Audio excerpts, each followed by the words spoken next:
just want to go over another message today and hope it goes well. So I just want to take a moment to invite God in.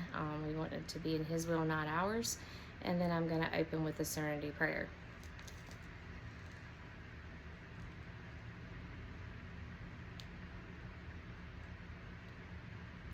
God, grant me the serenity to accept the things I cannot change, the courage to change the things that I can, and the wisdom to know the difference. Amen.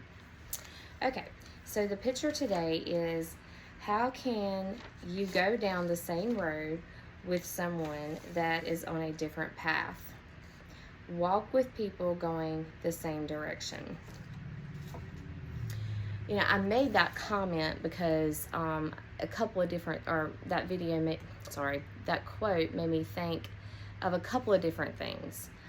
One, you know, I guess there's a couple of ways to put this. You know, for me, you know, I've talked in every video about being a recovering alcoholic. So I'm trying to go down the path of walking a spiritual life by spiritual principles and stay sober. Well, if I decide to date somebody that is drinking, not working a spiritual principles in his life, then more than likely, you know, I've always heard somebody's going to take you down before you bring them up. So it's going to be hard for me to stay sober, right? Because I'm around toxic behaviors that I used to do. And of course and I'm not saying it's impossible. I'm just saying the odds are more that it's not going to work. I wouldn't want to take that chance. I would not want to take a chance living with somebody that's in active addiction.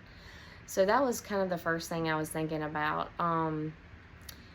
You know, and unfortunately, when I came into the program, I was single, so I didn't have to make that choice. There's so many times that people come into the program, they're married, their spouse is using or drinking, drugging, whatever it may be, and say one of them decides to get sober. Well, you don't automatically go out and get a divorce. Hopefully, you know, you leading by example, they will want to get sober too. And when it comes down to that, like, that's tough. Because say you've been married for years and then you decide to make a different choice or way of life, and the other person don't. That's where, to me, you would have to get guidance from like a sponsor, friends, family, a pastor, somebody that you trust that's not going to co-sign your crap. And that's actually going to tell you an honest answer and just be open and honest as much as you can about your situation. I think that all of that would have to be situational. There's no black and white, like, pinpoint answer, and it's not in any of it. But obviously that's a little tricky to make a decision in exactly how to handle that situation. The other thing that it made me think about was we hear, I don't know anybody that was brought up in church or that's done any reading of the Bible when it talks about being unequally yoked. And you know, that's talking about a non-believer with a believer. Again, it's not that God is like shunning the non-believer, but when you're that close, you know, a marriage is something very special, and it's a bond, and it's teamwork, you know, trying to make life the best you can as a team, not one fighting the other. And it's kind of hard when you're living a life of spirituality, just like the same thing of getting sober. Like, they are so similar of, it's all spiritual. Like, and so regardless, if you're a Christian with a non-believer and you're trying to walk a spiritual path, but your spouse is not, it's kind of hard to get on the same road, because you have different wants and you have different needs and you have different perspectives on life. Same thing with somebody that's in active addiction, that's somebody that's clean. You both have different goals in life.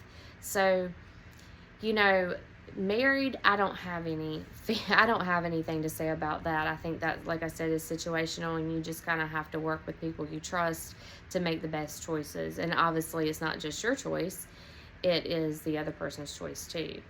And I will have to say, just being in the rooms, I've heard people share I've heard people share that when they did get sober, their spouse was like, I don't even know who you are. It's like when you get sober, you're not the same person that you were in active addiction. We don't even, and I know when I got sober, I was sober, the first time I got sober for 18 months. And I can remember saying, like, I feel like the person that walked in that door died. Like, I knew her in my past, I don't know who she is today. Because you just start changing, and what's important is different, and what's, not important. All of those things change, and the spouse is all kinds of confused. Like, well, this is not who I married, if you say you were in active addiction when you first got together, or this is not who I know currently in our relationship. So we change a lot, and like I said, you just kind of have to figure it out. But they say in the rooms that you shouldn't start a relationship until you're at least a year sober. A lot of people are like, yeah, whatever. And obviously everybody's program is different.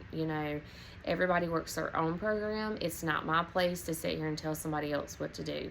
What works for you may not work for me. What works for me may kill you.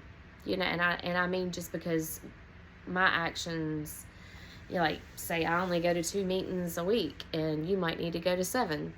Not that I don't need to go to 7. I should go to 7. But I'm just saying, like, whatever steps you need to take to stay sober is what's important. And for, like I've mentioned in quite a few videos, when you work your fourth and fifth step, you really get to know yourself, and you see your patterns. I know I've said that more than once, multiple times. So it's kind of hard when you're and I think of it like a butterfly, and I think I've shared that on another video. You're going through a change. You're crawling on your belly in active addiction. You're at the worst of worst in your life. And a lot of times we go into a really, really dark place, and I think of that as the cocoon. And then if we have the courage and the faith and the strength to hang on to the bittersweet end, we become this beautiful butterfly that can fly. And it's kind of hard to make all those changes and try to start a relationship, because how do you even know what you can offer to the relationship, because you don't even know who you are.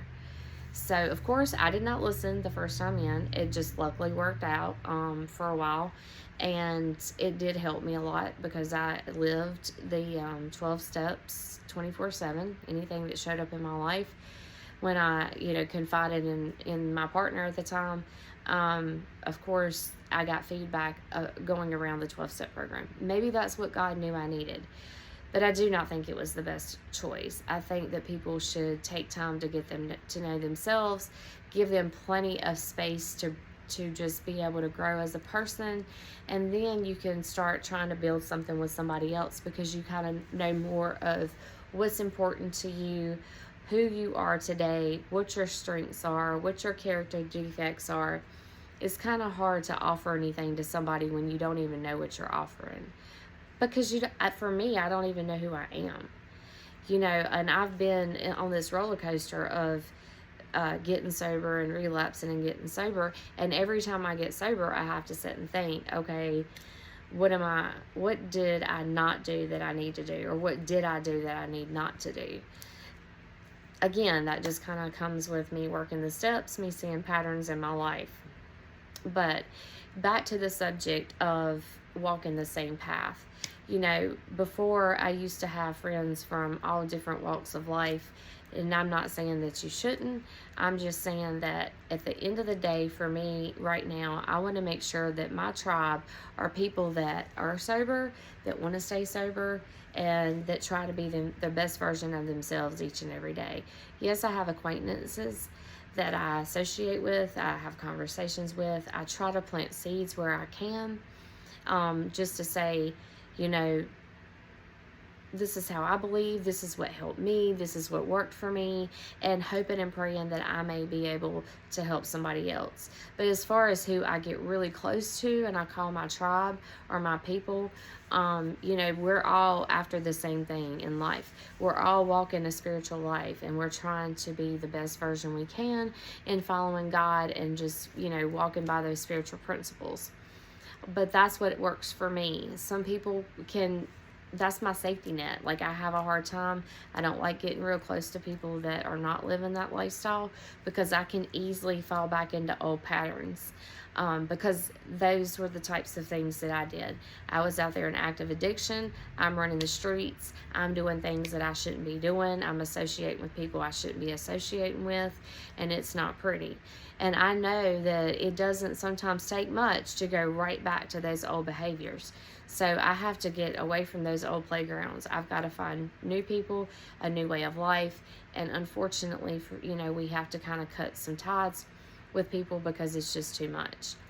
And I don't want to take that chance. I don't want to be doing really good and then I just can't break these ties with people. I've heard so many people start a relationship, just like I was saying early in sobriety, and then they start being around those toxic behaviors again, and they're like, well, I really like her, or I really like him, and I don't know what to do. Well, again, we should have waited, because for me, I feel like if I wait and actually get to know Daisy and see my patterns, if I don't know what I'm looking for, how am I going to find it? You can't find something if you don't know what you're looking for. Well, I see these patterns, so if I'm looking for those types of behaviors in other people, I'm seeing that before I make that decision. And sometimes we make decisions by old habits, by the way we, survived before in our lives, because that's what's always worked. But that doesn't mean that's all that can work. We have to be open-minded. I am so sorry. I have been talking all day at work, and my mouth is so dry from talking so much. So that's why I just try to stay around people that are on the same path. And then people say, well, what about family? I can't cut my family off. Generally speaking, no, I would never recommend turning your family off. However, sometimes people have to, but I always say that the best thing to do is just set healthy boundaries. Like if somebody in your family that you really love and that you're close to, if you're in early sobriety, you just have to be really careful.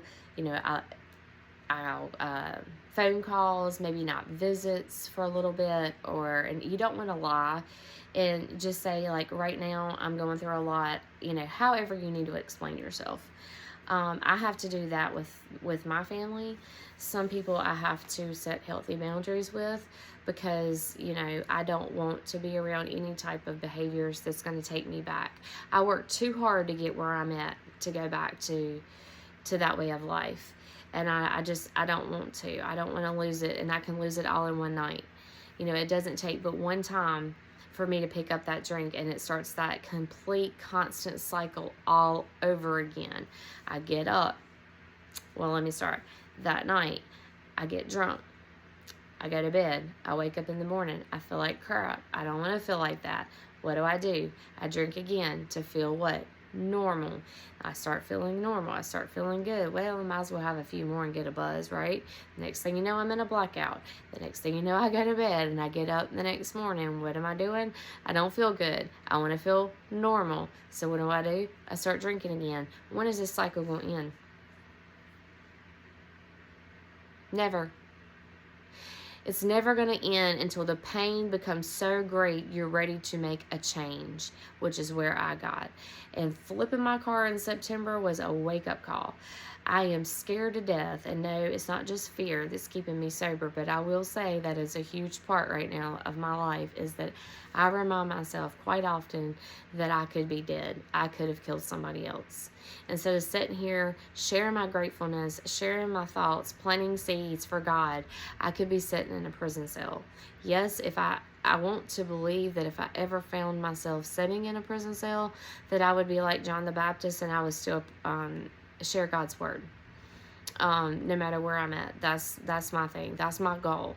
No matter if I'm living day-to-day normal life, or if I'm in rehab, or I'm in a mental ward, or I'm in jail, which I hope I don't have to go back to any of those. But if something was to happen and I did, I want to know that I can, like we talked about yesterday, I can, find peace in the storm and spread his word, because I got myself there. So, I can't be upset with anybody. I can't be upset with God because I go to jail. I can't be upset with God if, any direction I go, for the very thing that I'm the one that got myself there. Now, of course, sometimes people things happen and they go to jail and it wasn't their fault, but we're not going to get into all that. And the only reason I mention things like that is because I know sometimes you can hear one sentence and run with it. Like, well, I went to jail and it was just because of blah, blah, blah, and it wasn't my fault.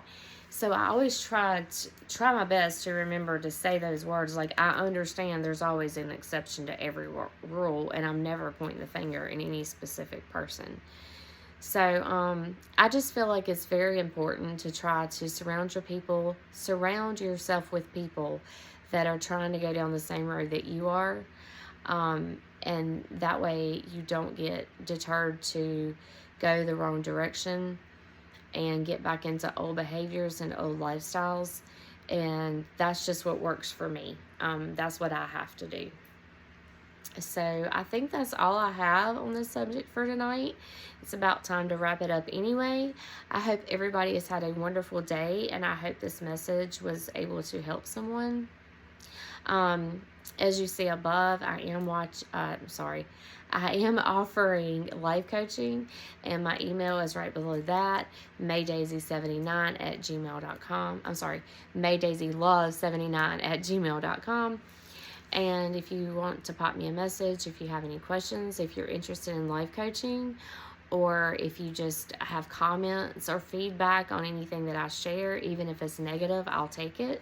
I'm always open to learn and process how other people may perceive my message, and I may say something incorrectly, or it's just a different matter of opinion, and I may be able to learn something from you. So we're going to close this up, and I will see you all hopefully tomorrow. Have a great evening. Thanks so much, and goodbye.